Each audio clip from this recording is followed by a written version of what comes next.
So I said, like, I got to teach these guys how to do referral-based business. So I started writing basically what I would call sales meeting workshop material, that I was going to have a sales meeting and we were going to do this stuff. And I started putting this all together.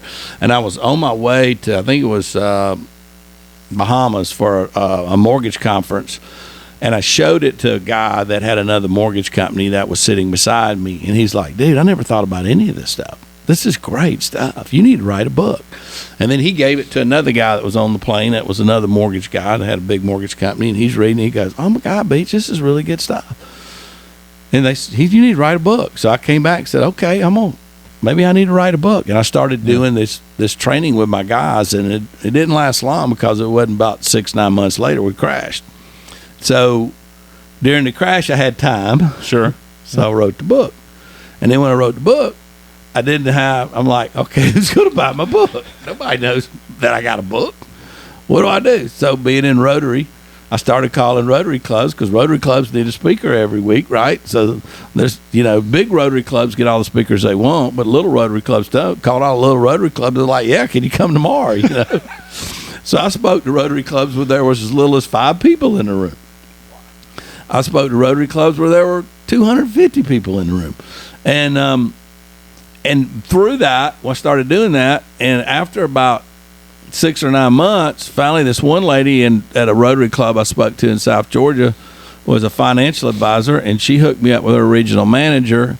And then I did they wanted me to come speak for the big regional conference they had, and said, bring some books.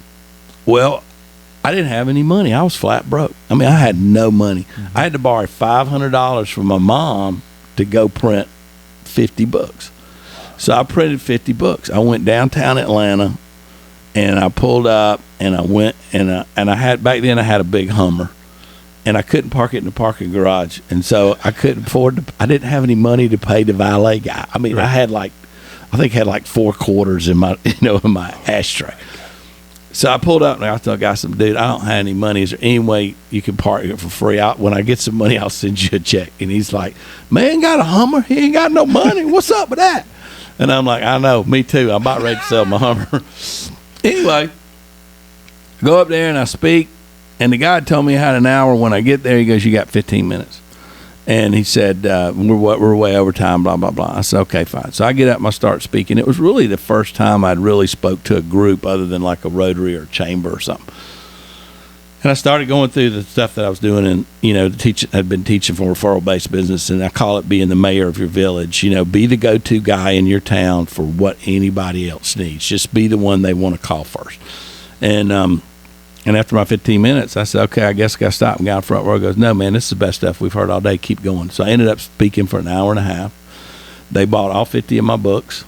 Everybody bought $20 a book. I went downstairs, and the valet guy was sitting there, and the security guard was sitting there at the security guard desk. I had $20 bills in my pocket. I pulled all those $20 out. Well, I don't know, what was that? Whatever, 50 times 20 is $1,000. I laid it out on the counter. I said, y'all take whatever you want. I said, I just got blessed. And they each took a 20.